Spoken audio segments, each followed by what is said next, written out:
계속해서 대구 경북 소식입니다. 오늘 대구와 경북 지역은 대체로 맑은 가운데 낮 최고 기온이 대구 29도, 구미 28.2도, 안동 28.1도 등으로 어제보다 4도가량 올라 더웠습니다. 내일은 오후부터 차차 흐려지겠고 낮 기온은 대구 29도 등 24도에서 29도로 오늘과 비슷하겠습니다. 주말인 토요일에는 오전부터 곳에 따라 비가 내리겠고 오후에는 점차 그치겠으며 강수량이 많지는 않겠습니다.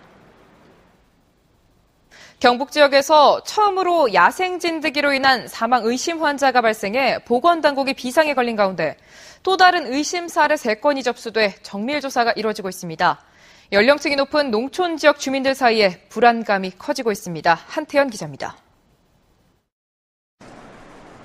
지난 22일 계명대 동산병원에서 숨진 74살 박모 할머니가 살던 마을입니다.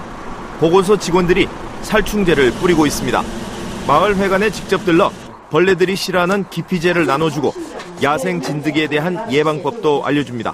뿌려가지고 몸 뿌려가지고 하시면 됩니다.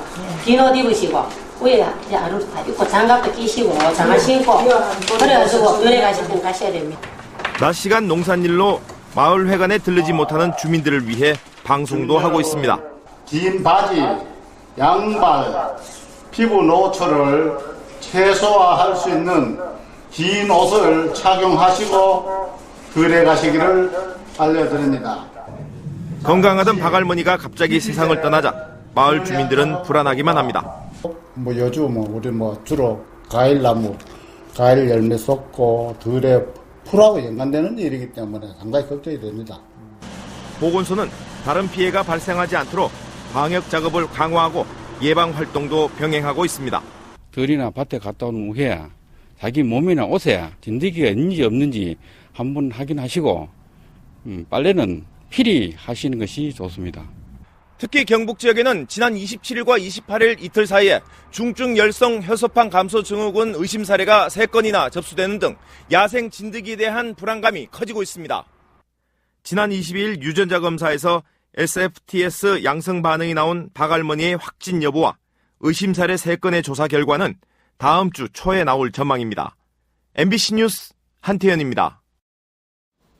경북대와 대구 한의대 등 전국 32개 대학들이 수능 최저학력 기준을 완화했습니다.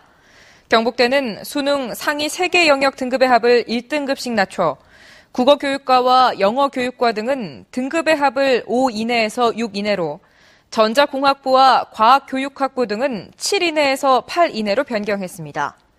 대구 한의대도 한의예과는 수능 4개 등급의 합을 7 이내에서 8 이내로, 학생부 우수자 특별전형 국어 A, 수학 B, 영어 B 등급의 합을 5 이내에서 6 이내로 변경했습니다.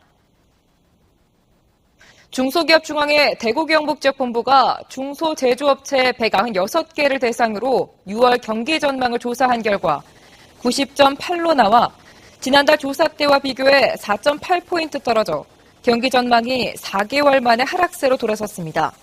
이는 내수 부진 장기화와 세계 경제 회복 지연에 따른 경기 둔화 우려가 반영된 것으로 분석되고 있습니다.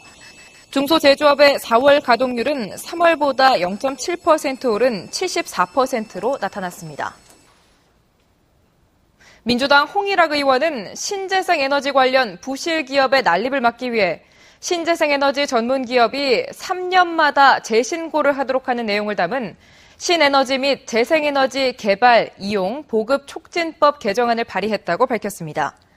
개정안은 신재생에너지 전문 기업이 신고 기준과 절차에 따라 3년마다 재신고를 하도록 하고 산자부 장관은 신재생에너지 전문 기업에 관한 정보 시스템을 구축해 운영하도록 하고 있습니다.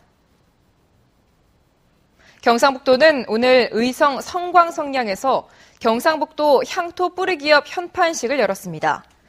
경상북도는 업종별로 30년 이상 된 장수기업 27곳을 향토 뿌리기업으로 구미 오운여상 등 전통산업의 향수가 담긴 근대산업 건축물 8곳은 경북의 산업유산으로 지정하고 100년 이상의 역사를 이어갈 수 있도록 지원하고 지역 관광자원으로도 활용하는 한편 향토 뿌리기업 지원 조례도 제정할 예정입니다.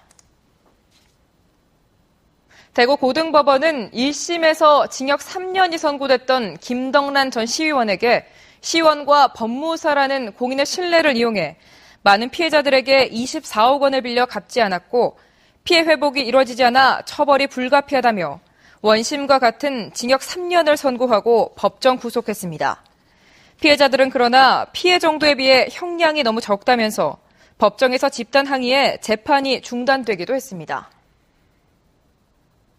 여대생 피살 사건을 수사 중인 대구 중부경찰서는 숨진 A양의 친구들을 상대로 최면 수사를 했지만 단서가 될 정보는 나오지 않았다고 밝혔습니다. 경찰은 A양이 숨진 채 발견된 저수지로 통하는 길목 3곳의 CCTV 화면을 확보해 버스와 대형 화물차를 제외한 일반 차량과 택시에 대한 분석이 끝나면 단서가 나올 것으로 기대하고 있습니다. 최근 대구문화방송이 보도한 김천 시골마을 연쇄 방화 사건과 관련해 김천경찰서는 지난 4월 16일부터 한 달 동안 김천시 부항면의 한 마을에서 6차례 불을 지른 혐의로 지적장애인 38살 A모 씨를 구속했습니다. A씨는 경찰 조사에서 평소 주민들이 자신을 무시하는 것 같아 불을 질렀다고 진술했습니다. 경찰은 19가구가 사는 작은 마을에서 화재가 잇따랐지만 단순 전기장판 화재로 보고 수사를 미루다 피해를 키웠다는 지적을 받고 있습니다. 구미경찰서는 지난 27일 밤 9시 40분쯤 구미시 임수동 주차장에서 50대 여성을 흉기로 위협해 차에 태운 뒤 신용카드를 빼앗아 428만 원을 빼내 달아난 용의자를 공개 수배했습니다. 경찰은 현금 인출 시 CCTV에 찍힌 영상을 토대로 보통 체격의 키 170cm, 청색 계통의 점퍼와 검정색 등산 바지, 흰색 운동화 모자를 착용한 30대 용의자를 쫓고 있습니다. 지금까지 대구 경북 소식 전해드렸습니다. 고맙습니다.